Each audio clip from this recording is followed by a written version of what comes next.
방구석 꼰대들이 모였다. 복잡하고 어지러운 세상, 지지고 볶으며 답을 찾아가는 방구석 꼰대들의 유쾌한 프로젝트 지금 시작합니다.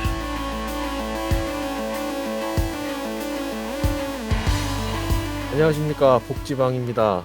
저는 복지방에 결혼 10년 차가 된 복곤이라고 합니다. 반갑습니다. 안녕하십니까. 저는 2014년도에 결혼을 했으면은 11년 차인가요? 결혼 11년 차 딸 하나, 아들 하나 두고 있는 캐나다에 거주하는 직곤입니다. 안녕하세요. 저는 결혼 20년 차, 20년 차네요 벌써.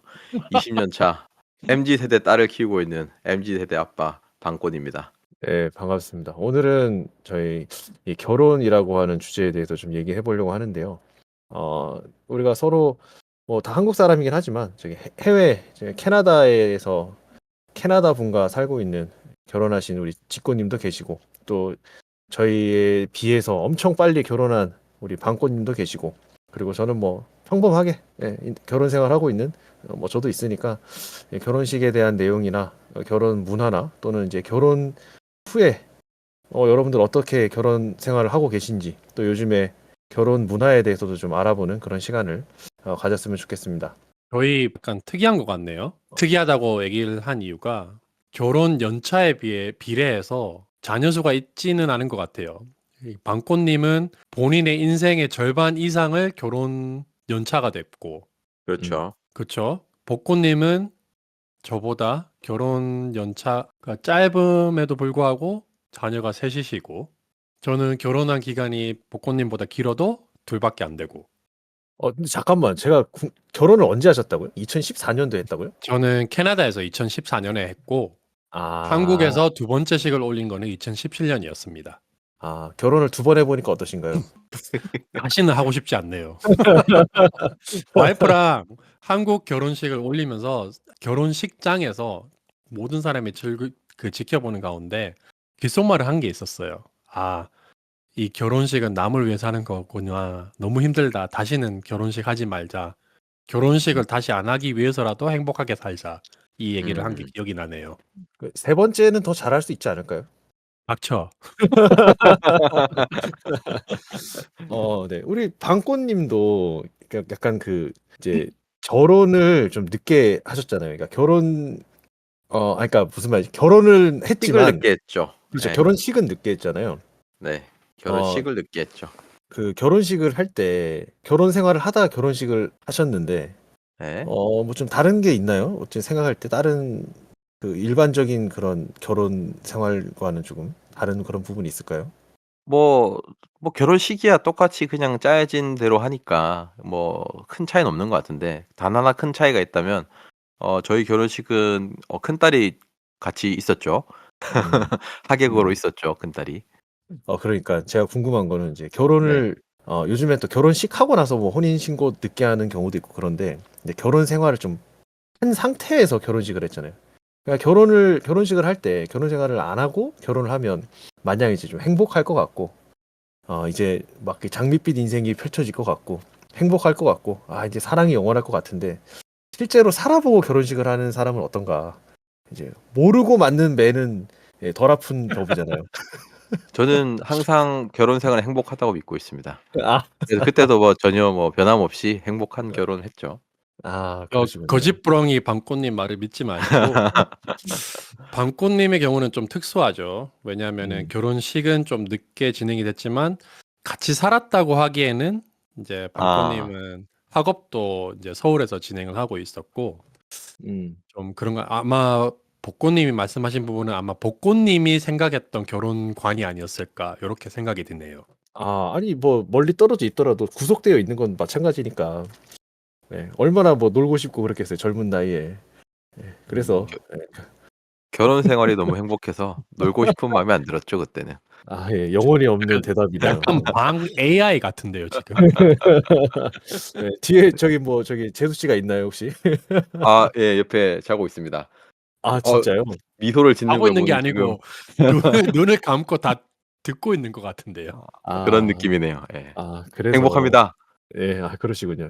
저희 인질로 잡혀 있기 때문에 저희 목소리가 들리는 건 아니죠? 아닙니다. 저는 네. 지금 요거 헤드셋 끼고 있어서.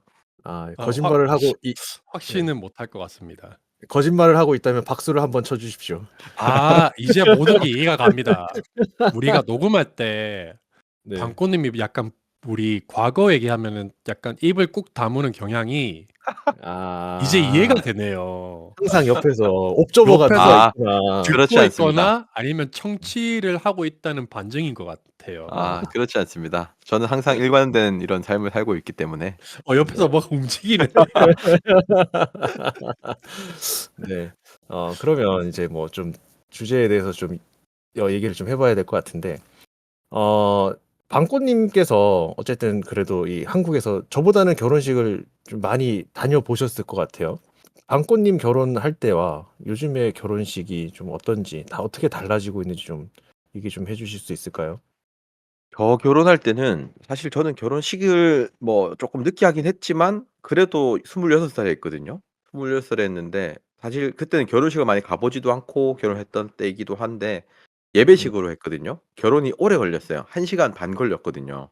그때 있던 친구들도 중간에 막 계속 기다리다 밖에 나갔다 들어왔다 왔다 갔다 하면서 있었는데 최근에 제가 가본 결혼식 가니까 정말 간소화돼 있더라고요. 뭐 주례도 없고 그냥 양가 부모님들이 나와서 감사 인사 전달하고 그다음 신랑 신부가 준비한 이벤트 같은 것들로 하객들 좀 재밌게 해주고 그다음 뭐 혼인 서약서 그다음 성혼 선언문 뭐 이런 걸 낭독했던 것 같거든요. 그러니까 되게 커리어식을 떼어내고 필요한 것만 하는 것 같더라.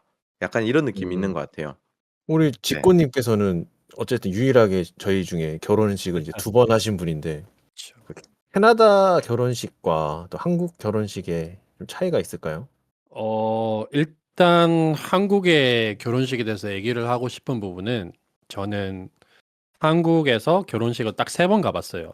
정말 안타깝게도 저희 베프이신 그 2분의 결혼식은 제가 못 가봤는데 제가 여기 오고 나서 1번을 갔었고 여기 오기 전에 2번을 갔는데 제가 캐나다에 온 나이가 23살이다 보니까 되게 옛날의 결혼식을 제가 기억을 하거든요.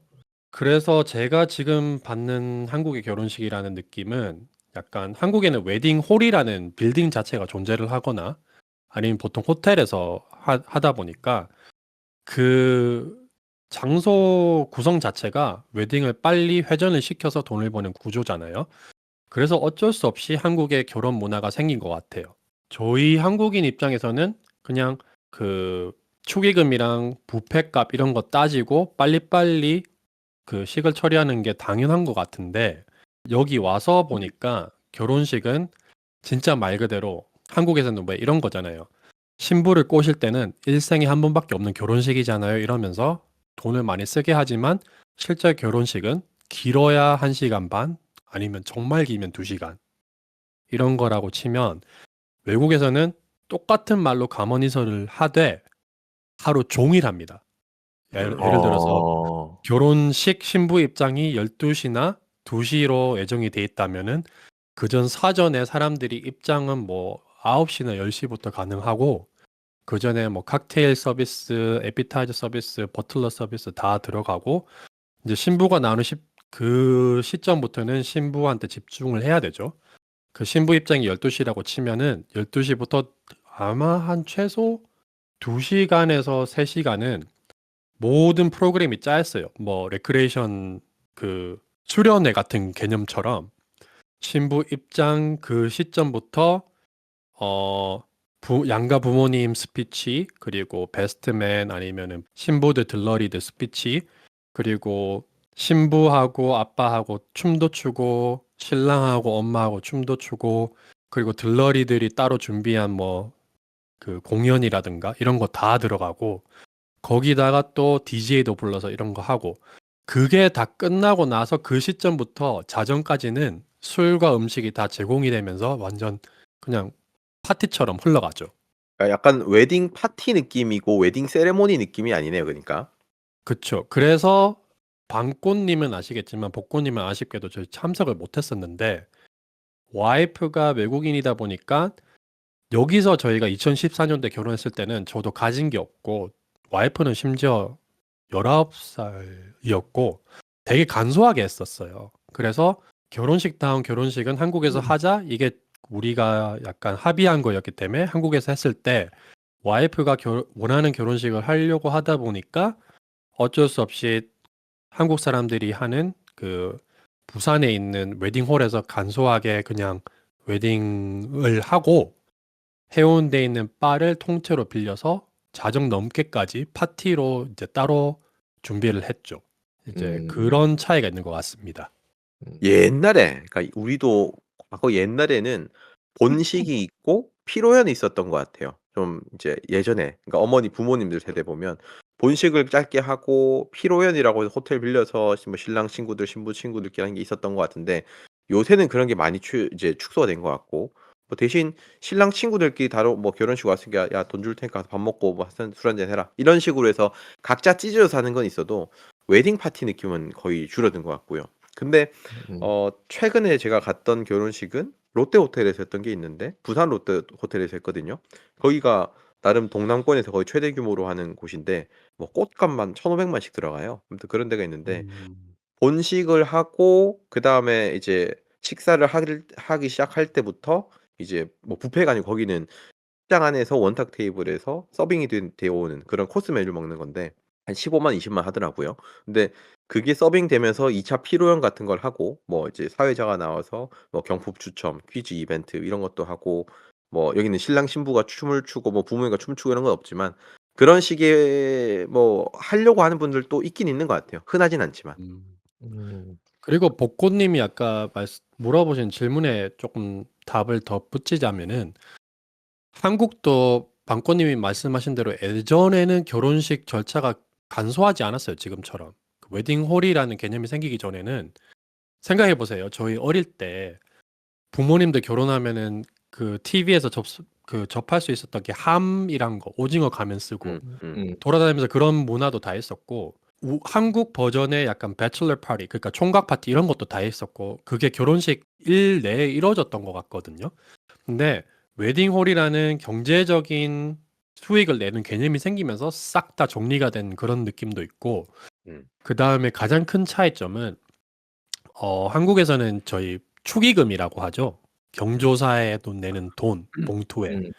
그게 옛날부터 지금까지 확실하게 뿌리 잡은 문화라고 치면은 여기에서는 선물이라는 그 기프팅이라는 비슷한 개념은 있지만 그 누구도 현찰을 잘 주진 않는 것 같아요. 뭐 돈이 좀 부유한 사람들, 뭐 연예인들 왜 그 되게 유명한 헐리우드 쪽 스타들 보면은 막 결혼 선물로 차 줬다 이런 거 나오고 뭐 친한 친구끼리는 뭐 가구 주고 이런 건 있고 여기서도 돈을 주는 사람이 간혹 있긴 한데 돈을 주는 사람들을 면면을 들여다 보면은 뿌리가 아시안 쪽이거나 배우자 중에 한 명이 아시안 쪽인 경우가 나는 이 사람한테 뭘 도움이 될 선물을 잘 못 정하겠다. 그때 현찰로 주지 모두가 다 현찰로 주는 그런 문화는 확실히 없습니다, 여기. 현찰은 확실히 아니다. 그렇게는 설명을 할 수 있을 것 같아요. 한국도 처음부터 돈으로 주지는 않았을 것 같은데요. 그렇지 않을까요? 그렇죠. 되게 옛날로 가면은 돈보다는 가진 걸로 해결하지 않았을까요? 지금 생각을 해보니까 결국은 이제 우리나라는 뭔가 이제 빨리빨리 그 문화가 있고 간소화하는 거 좋아하고 결혼도 그래서 이제 서양 문화 그리고 막 드레스 입고 이렇게 하는 그런 결혼식이 사실 그렇게 오래되진 않았잖아요. 그러면서 서구권에 있는 것들을 따라 하면서 그 웨딩홀도 생기고 그러다 보니 어떤 선물을 쌓아두거나 내지는 뭐 그러니까 선물 같은 게 부피가 클 수 있으니까 그런 것들도 해결해야 되고 뭐 그러다 보니 그냥 돈으로 해결하는 그런 문화가 생기지 않았나 이런 생각이 좀 들기도 하네요. 근데 저희 어릴 때는 제 기억에 이제 뭐 장례식도 마찬가지고 결혼식도 마찬가지고 집에서 하는 거를 좀 몇 번 본 적이 있는 것 같긴 해요. 저도. 그래서 동네 잔치로 하고 그 꽃가마 이런 거를 제가 꽃가마를 보진 않았는데 약간 그 옆집에서 이렇게 뭐 멍석 같은 거 좀 깔아놓고 거기서 그 패백이라고 하나요? 이제 뭐 그런 거 하는 거를 얼핏 어렸을 적 기억에 이제 있었던 것 같기도 하다. 뭐 이런 생각이 좀 드네요. 그 과거 아주 뭐 올해까지로 볼 수는 없겠지만 한 80년대 그 정도까지만 해도 전통 혼례를 같이 겸해서 많이 했던 것 같거든요. 그래서 음. 뭐 저희 부모님 세대 또는 이제 뭐 큰아버지 세대들 찾아보면 뭐 연지곤지 찍어 바르고 한복 입고 이렇게 음. 마당 있는 집에서 그런 걸 했던 것도 사진으로 본 적이 있어서 아주 어, 오래된 문화라고 보기보다는 뭐 아까 얘기한 음. 것처럼 우리 직고님이 얘기하신 것처럼 좀 뭔가 돈의 논리에 의해서 경제적인 가치에 의해서 이제 그런 게 좀 축소되지 않았나 싶긴 하네요. 근데 음. 궁금한 게 캐나다도 결국은 그런 논리가 있으면 파티 이거 물론 파티가 익숙한 문화인지 모르겠지만 그래서 그런지 모르겠지만 좀 간소화되고 이런 건 잘 없나 봐요, 캐나다는?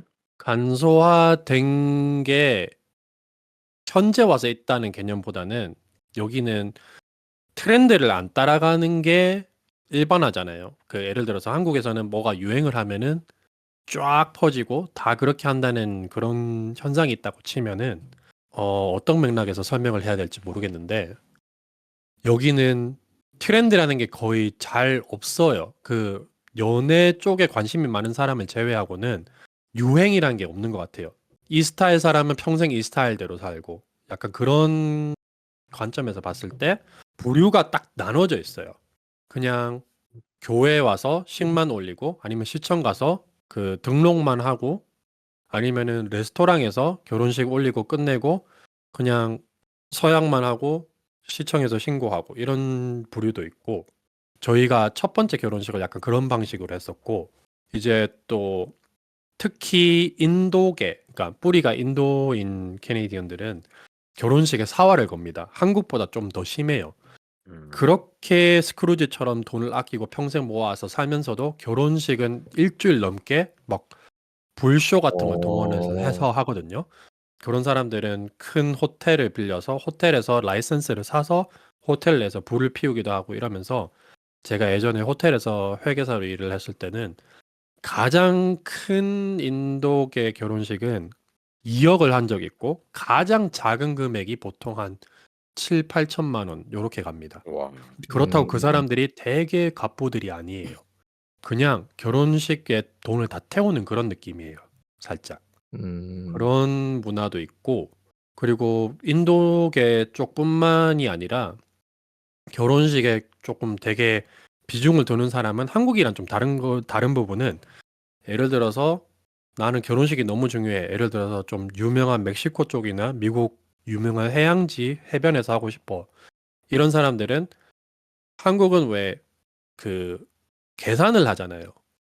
부조가 얼마 왔을 때 내가 이 정도 썼을 때 수지타산을 좀 계산을 한다고 치면은 여기서 자기 결혼식을 그렇게 챙기는 사람은 그런 들어오는 돈에 대한 계산이 없어요. 내가 내 욕심으로 하는 거라서 내가 여기서 할 테니까 여기 오는 사람들이 부담은 다 해야 되겠지. 그러니까 예를 들어서 멕시코 휴양지에서 초대를 받으면 거기까지 가야 되잖아요. 거기까지 가서 호텔도 내야 되고 비행기 편도 내야 되고 돈이 정말 많은 사람은 비행기 편만 커버를 해주는 경우도 있고 호텔도 커버를 해주는 경우도 있고 아니면 다 안 해주는 경우도 있지만 거기서 이제 클래스가 나뉘는 거죠. 정말 부자인 사람은 내가 다 커버해 줄게 와. 정말 음. 부자가 아닌 사람들은 나는 여기서 해야 되겠어. 하지만 너네들은 나한테 되게 중요한 사람이니까 초대는 할 거야. 그러면은 초대받은 사람들은 아, 얘는 내가 무조건 가야 되는데 그러면은 빚을 내서라도 가는 거죠. 그런 개념은 또 다른 것 같아요. 근데 아까 얘기를 듣다 보니까 결국은 캐나다의 전통 이제 뭐 혼례 방식은 뭔가 하루 종일 이어지는 거다. 근데 개성이 강한 나라기 때문에 각자의 개성 스타일대로 그냥 동사무소 가서 신고만 하고 끝내는 경우도 있고 뭐 식당에서 하는 경우도 있다. 그리고 이제 각 또 이제 고유의 뭐 뿌리가 있는 그런 나라에서 온 분들은 또 각자의 스타일이 있다니까 결국은 되게 다양하다라는 걸로 정리가 되는 건가요? 그쵸? 캐나다 전통이라고 말을 하기가 좀 애매한 게 캐나다, 미국, 유럽 다 동일하다고 보시면 됩니다. 일단 뭐 저는 제 결혼식 얘기는 안 했으니까 저 같은 경우에는 장인어르신께서 이제 뭐 이렇게 목사님이셔서 그 교회에서 제가 결혼을 했는데 약간 그 기독교 전통 결혼식을 해야 된다. 그런 얘기를 좀 들어가지고 제 기억에 한 결혼식 한 3시간 했던 것 같거든요. 그래서 굉장히 길었습니다. 그래서 주례하시는 그 교수님께서 의자를 갖고 오라 그래가지고 저희가 그 주례 말씀을 의자에 앉아서 들었어요. 그렇게 안 하거든요. 제가 그 결혼식을 갔는데 별로 즐거운 유쾌한 경험이 아니셨나 봐요. 3 시간 안 걸렸는데 좀 길게 느끼셨던 거 아닙니까? 뒤에까지 다 해 가지고 뒤에까지 다 끝나고 해서. 예, 저희 끝나고 저희 어머니가 또 다도 협회 뭐 이런 거 하셨어 가지고 패백을 또 기독교 다도로 하자고 해 가지고 아. 뭐 그렇게 하고, 근데 결혼식 자체도 굉장히 길었습니다. 저희 한 2 시간을 했을 거예요. 아마. 그러니까 아니, 총 결혼식이 저는 5 시간 정도 한 것처럼 느껴지고, 제가 그래서 정신과 점심도 못 시간의 방에 보고, 들어간 느낌으로. 예, 그 끝나고 제가 저녁을 끝나고 나서야 저녁을 먹었는데 해가 막 졌거든요. 어. 그때 저희 그래서 셋 다 한국인 유부남의 입장으로서 한국에서 다 결혼식을 해봤잖아요. 네. 좀 힘들지 않습니까? 그 힘들죠. 결혼식 자체가 나를 위한 자리라는 느낌 1도 없고 그냥 모르는 사람들한테 인사 계속하고 근데 원래 항상 웃음 띠고 그렇게 해야 되는 거 아닌가요? 결혼이라는 건 이제 그러니까 원래는 아니겠지. 그러니까 원래 오리지널의 어떤 그런 의미는 이제 부부가 서로 서약해서 음, 그 사람들이 우리가 결혼을 해서 같이 잘 살겠습니다. 거기에 대해서, 그러니까 우리가 서약을 하면 그 서약에 대한 보증을 해주는 사람들로서 어떤 하객이 그 역할을 해준다고 저는 생각은 해요. 그게 오리지널 그 결혼의 어떤 의미라고 생각하는데, 지금은 이 부모님들의 어떤 그 수학의 계절이죠. 이 결혼이라는 것은. 그러니까 지금까지 내가 얼마만큼 인간관계를 만들어서 거기에 뿌렸던 거를 이제 수학하는 개념이기 때문에, 사실 결혼의 주인공은 신부가 아니라 이제 음, 부모님이다라고 좀 봐야 되지 않나 생각을 해요. 맞습니다. 저도 정확하게 그 마음가짐으로 한국에서 결혼식을 했던 것 같아요. 음, 정확하게는 하고 싶지 않았어요. 그 2번째 결혼식은. 근데 이제 하는 김에 최대한 우리 욕심을 채우고 싶은 방향으로 설정을 했고 했던 궁극적인 이유는 부모님이 강력하게 추진했고 내가 뿌린 돈이 얼만데 음, 내가 뿌린 게 얼만데도 있지만 제가 봤을 때 그때 그 우리 직고님 어머니를 만났을 때 얘기는 우리 아들, 내 아들에 대한 이런 자랑하고 싶고 보여주고 싶은 결국 잔치를 만들고 싶었던 게 있었던 것 같아요. 그래서 저는 직고님이 그 결혼식 제가 사회를 봤었는데 한국에서 하는 결혼식에서 그 직고님의 요청은 최대한 간소하고 짧게 끝내달라. 그리고 이제 해운대에 있는 바였나? 거기를 빌려놓은 곳을 거기서 좀 더 그쵸. 이벤트를 많이 했으면 좋겠다. 이런 오더를 받았기 때문에 간소하게 했는데 간소하게 했더니 또 이제 어머니께서는 조금 서운하셨던 것 같아요. 그때 되게 아, 이- 서운해 하셨고 그리고 기억하시죠? 방꼬님이 저희 베스트 매니저 사회자이셨으니까 저는 제가 아는 지인에 관해서는 누구에게도 부조를 하지 말라고 했습니다. 근데 장부를 나중에 부모님이 그런 거 챙기잖아요. 음, 다 보여주는데 이름이 보이더라고요. 굳이 낸 사람들. 음, 이게 제가 할 말이 좀 많아지는 것 같은데 제가 약간 외국물 먹은 약간 화이트워시라고 하죠. 그런 거를 좀 배제하고 들어줬으면 좋겠어요. 이게 한국에서 안 살아서 그런 건지 모르겠는데 제가 여기서 살다가 느낀 거는 딱 한 개예요.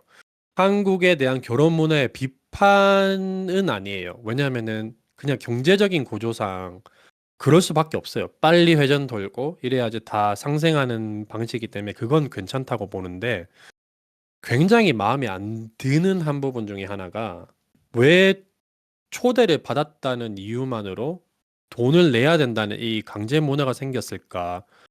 난 이게 참 정말 싫거든요.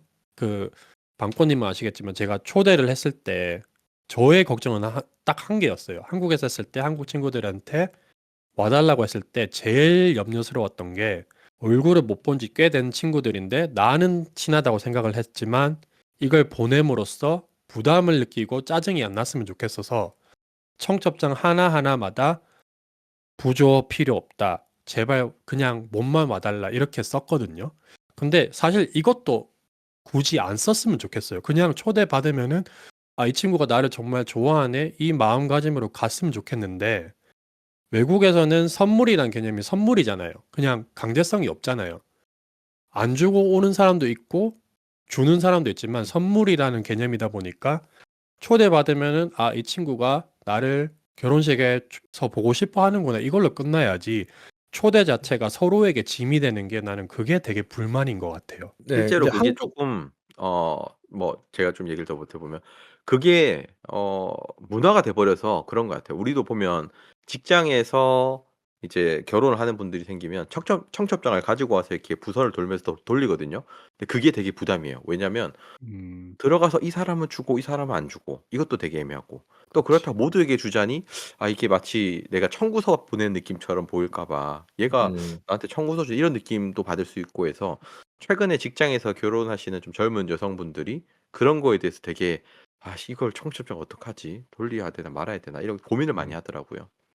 실제로 또 얼마 전에, 그러니까 얼마 전도 아니고 좀 오래된 것 같긴 한데 그런 논란이 있었죠. 그러니까 그 부조를 얼마를 해야 되는가. 그러니까 상황을 얘기를 해서 이 사람이 회사에서 뭐 나랑 안 지는 얼마 안 됐는데 3만 원 해야 되냐, 5만 원 해야 되냐, 7만 원 해야 되냐? 그러면 이제 거기에 대해서 이제 댓글들이 뭐 그냥 3만 원 정도면 적당하지 않나? 그럼 3만 원 너무 작지 않아? 그래도 같은 회사 사람인데 그럼 너 그 사람이 너한테 뭐 해준 게 있어? 그러면 이제 5만 원 할까? 그럼 밑에 이제 나는 친한 친구도 한 5만 원 정도면 된다고 생각하는데 막 이런 논란들이 굉장히 많았고 사실 이게 정리가 되지 않는 그런 부분이긴 하죠. 그래서 그 아까 우리 직고님께서 말씀하신 장부 있잖아요. 그게 한국에서는 굉장히 중요합니다.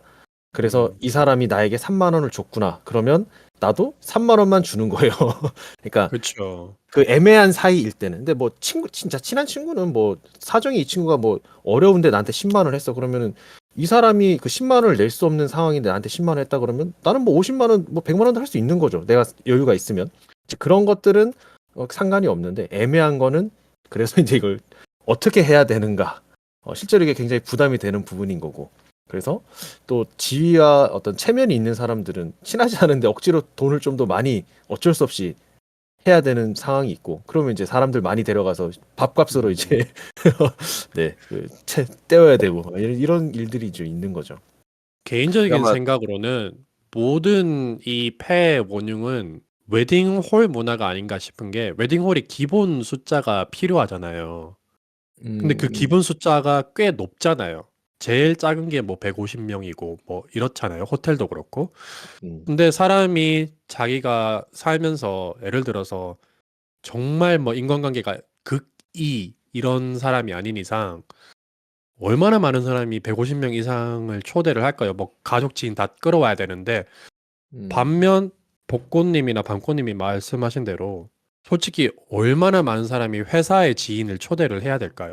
회사의 지인을 초대한다는 거 말 자체가 제 입장에서는 찐친 그 회사 친구가 아닌 이상은 거의 안 해야 되는 사람인데 한국에서는 그 회사 직원 동료들한테도 보낸다는 게 어떻게 보면은 그냥 부모님 세대 때 사업이 되게 중요했던 그런 세대를 겪었잖아요, 부모님들이. 그러니까 막 초대하는 게 약간 넘어오면서 웨딩홀이랑 결합돼서 일단 많이 초대하고 봐야 되는 게 아닌가. 많이 초대하면 돈이 많이 드니까 이런 거 아닌가 싶기도 해요, 사실. 그런 문제 때문에 사실 이제 요즘 젊은 세대들의 물론 여러 가지 이유 때문에 경제적인 이유 때문에 결혼을 안 하는 친구들도 있고 뭐 포기하는 친구들도 있는데 그 작년인가 제가 뉴스를 보니까 이제 스드메라고 혹시 우리 방꽃님은 아실 텐데 직꽃님은 스드메 하면 잘 모르실 것 같아요. 저 그래서 압니다. 왜냐하면 한국에서 결혼할 때 시드메를 패키지로 아, 사서 했어요, 저도. 오케이, 어, 오케이. 그러면 이제 스드메가 굉장히 그것도 이제 뭐 싸게는 몇 백만 원, 뭐 이제 좀 돈을 추가하면은 이 지인들 뭐 가족들까지 메이크업 다 해주고 뭐 이러면 이제 돈이 좀 더 올라가고.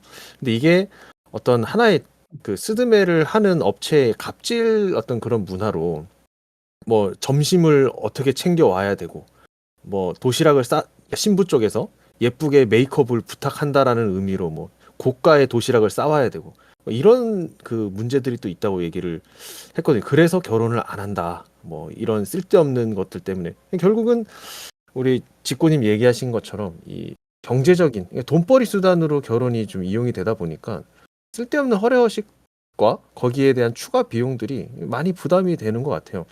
캐나다에서는 뭐 그런 식으로 물론 이제 거기는 뭐 하루 종일 파티를 하고 하겠지만 그런 쪽으로 이렇게 뭐 사업이 발전을 한다거나 아니면 어떤 뭐 그런 것들이 좀 있나요? 문제가? 갑자기 궁금하네요. 이것도 약간 케바케인데 그 버라이티 쇼들 중에 보면은 결혼식에 관한 쇼들이 있거든요. 아마 두 분은 잘 모르겠지만 여성분들은 알 수도 있는데 전문적으로 메이크업 제대로 받고 드레스를 외국에서는 요새는 렌팅이 조금 많이 유행이 되는데 좀 전통적인 개념으로 가면 다 사요. 드레스를. 여기 이쪽에서는. 음, 그래서 드레스 비용 이런 거 하면 스드메로 한국은 모든 게 렌탈이잖아요. 뭐 그 메이크업 서비스 그리고 드레스 렌탈 음. 그리고 받쳐주는 사람. 이게 외국 문화를 약간 변절시킨 것 같은데 좀 성대한 결혼식을 하고 싶어하는 외국인 쪽이랑 비교를 하면 스드메가 사실 더 효율적이에요. 스드메가 싼 게 150부터 비싼 게 한 600, 700 간다고 제가 알고 있거든요. 정확한 거는 요새는 모르겠지만 제 시절 기준으로 그랬어요. 2017년.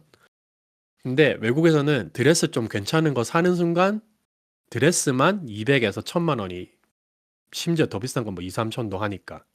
음, 그런 개념으로 접근했을 때는 스드메가 굉장히 효율적인 것이고 거기서 파생된 도시락이던가 드레스 잡아주는 사람 팁 이런 거는 그냥 외국에서 있는 사람들이 팁 문화가 있잖아요. 그 이쪽에는 그 팁 문화가 변질돼서 도시락부터 이거 다 챙겨주는 걸로 바뀐 것 같은데 최초의 스드메 시작은 팁이 없이 시작을 했다고 저는 들었거든요. 이제 거기서 점점 더 서양 문화가 전파되고 하다 보니까 좀 변질된 것 같은데 결론만 딱 얘기를 하자면은 스드메 자체 서비스는 패키지로 한 3, 400 이내면은 나쁘지 않다고 봐요. 음. 왜냐면 신부 입장에서 드레스 고르기만 하면 되고 그거 사는 것도 아니지. 그리고 메이크업 서비스 받으면 되지. 사람들이 뭐 받쳐주는 것까지 포함이 되니까 그 정도까지는 괜찮아. 근데 가장 큰 출혈은 뷔페랑 식장이라고. 식장이 뷔페랑 패키지로 붙어 있잖아요. 근데 외국에는 그 개념이 없어요. 예를 들어서 그 큰 시공원에서 하면은 시에서 신고를 해서 허가만 받으면은 진짜 뭐 싼 가격은 뭐 10몇만 원만 내고 대관을 가능하면 하면 되는 거고 해변 같은 경우에는 뭐 호텔이 차지하고 있지 않는 한 공짜로 쓸 수도 있고 아니면 돈을 내는데 한국처럼 부페가 안 딸려 있다 보니까 그렇게 큰 금액이 아니거든요. 그래서 서비스가 인건비가 외국에서 비싸니까 스드메 자체는 가격이 합리적이라고 봐요. 하지만 부페, 공간 거기에서 너무 많은 따지고 보면 바가지가 생기는 거죠. 한국에서. 거기서 돈을 빼내야 되니까. 음. 저는 그렇게 봅니다.